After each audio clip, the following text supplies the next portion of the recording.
All right, so today's theory topic, how to advance in your yoga practice. What is the definition of advancement really? And let's take a look at how we can measure it, right? So in order to understand advancement in yoga, let's first go back to definition of yoga. Some of you might have missed it, right? So maybe the older students can help. What is the meaning of the word yoga? Where does the root word yoga come from? Yes.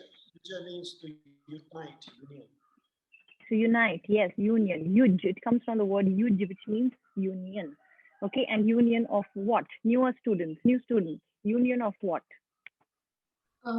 Your inner self with the universal conscious. Yes, very beautiful.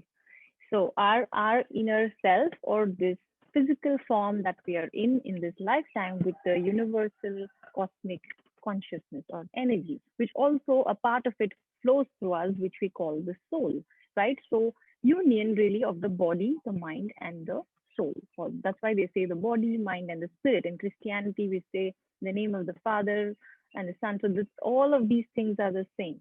So if this is our ultimate goal, right? Why are we doing this physical sweating practice of yoga? And how is this practice going to help us advance to that level? Okay, so today we're going to look at that. That is the real advancement in yoga. The day when you feel, okay, you know what? Maybe my body and mind are slightly aligned. Maybe my emotions and my mind is sort of aligned. You know, that is that little progress that you're seeing in your day, not during the yoga practice, not because you're able to hold bakasana for long or headstand for long. Okay, what that headstand hold is doing to you is aligning your physical and inner anatomy in a way that makes you bloom. Okay, when you say bloom, it's just to do your daily tasks so beautifully that everything you touch becomes gold. Okay, that's why the whole alchemist theory. Okay, so that is real advancement in yoga. So I attend this Gita class, and my Bhagavad Gita teacher very beautifully put. We're doing chapter 2, and one of the slokas, I think sloka 19, it just talks about the soul and how the soul is just pure energy, and the soul energy is there in everything that you see around, you know, plants and animals and all beings and crystals and minerals and everything. Same energy is flowing through everyone. But why the human form is of a slightly higher thing is because we have discernment, right? Intellect, and because of these things that we're blessed with, speech, understanding, cognizance. Okay, now are we using that? So even in our physical yoga practice of 1 hour, are we using this discernment as in, how am I using my body? Why? Because when you become sensitive of this gross body, only then you can become sensitive in the head. And sensitivity is a very, like they say, again, my teacher was saying how sensitivity is such an important quality for leaders. Not like sensitive as in I get hurt by something little. No. If I am sensitive of myself, then I can be sensitive of your emotions. Before I make you do an asana, I should be doing it, and I should feel how it feels in every part of the body. Only then I can know how it might feel to you. It might, because your body is different. I still will not know. Correct? So in this sloka, they talk about how the Atman, or the soul energy, is just pure energy, right? When you say pure energy, it is so pure that it just, when it flows through something, it just enhances it. Like, for example, electricity. Okay, I found this analogy very, very nice. Have you all seen electricity? Not really, right? You might have seen that thunderbolt thing in, pictures and all that, which we call electricity, but nobody has seen electricity. But what does electricity do? It, you put it in a torch, it lights up. You put it in a bulb, it lights up. You put it in a car, it helps it run. You put it wherever. If you put it rightly with the right wiring, it does the right job. That's all is its work. It's not biased to a male body, to a female body, to a strong body, to a rich body, to no. Any car you put it in, whether you put it in a nano or in a luxury car, it's all going to be working the same. Correct? That is the power of this energy, and we all have it flowing through us, right?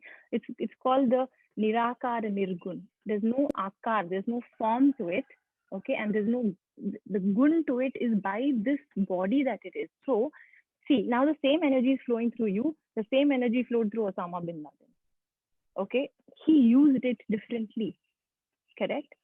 And in fact, he to achieve some big task like that, it needs a lot of grit, power, willpower. Okay, so will used wrongly can be wrong. Even Hitler was a great leader. Imagine if he could bring whatever it is, he got so many people to do something, whatever way, by oppression. But then just using power wrongly can be destructive. So we, all of us, are doing it at a little level to ourselves. Okay, the whole idea is to, you know, become sensitive enough to use this energy in a way that helps you progress, not in asanas, no, in life.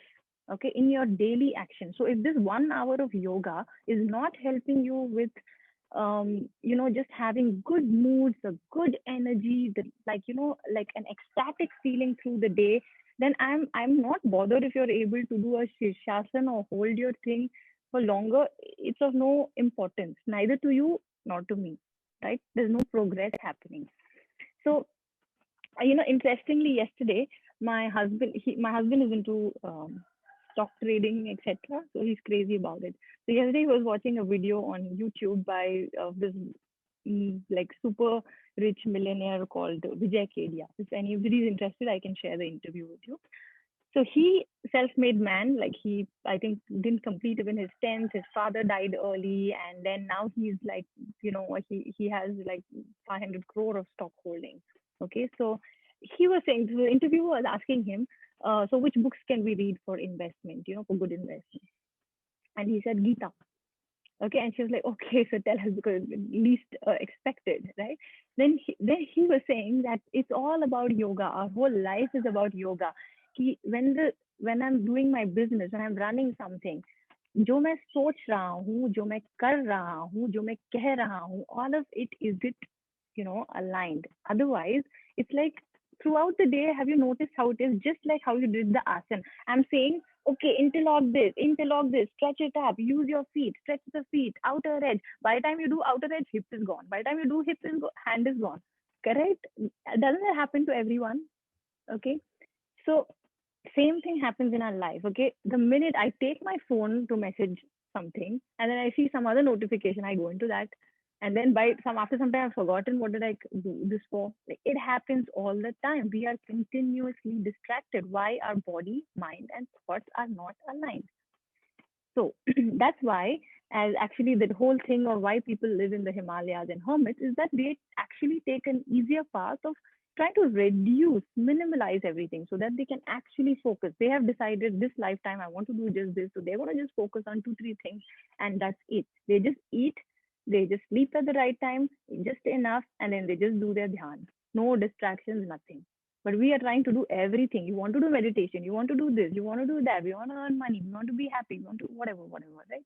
So obviously we have these distractions. Now the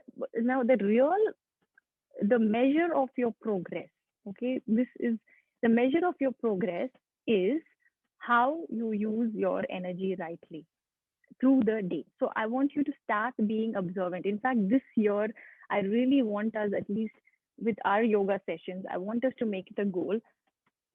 I don't know how many of you have a practice of writing a journal at the end of the day, but if you can just write how much you're able to, again, I'm repeating, use your energy rightly. So why I say this is because our body is such an amazingly awesome piece of art that has been gifted to us, right? Awesome. Where does the word awesome come from? It comes from the root of the word awe, right? Awe. So the minute you feel in awe of your body, of awe of what your mind is able to achieve, like, wow, yeah, I could do this. You have that feeling, right? Sometimes, I've done a good job of this. That feeling coming again and again through the day. Okay, that is when you're using the gift, really. Now just think of this, okay? Actually, this body is the most sophisticated machine which no scientist is able to replicate. You might have had a, whatever, liver replacement surgery and heart and whatever, but then not able to completely grow a plant artificially or grow a human baby artificially, right? Complete working.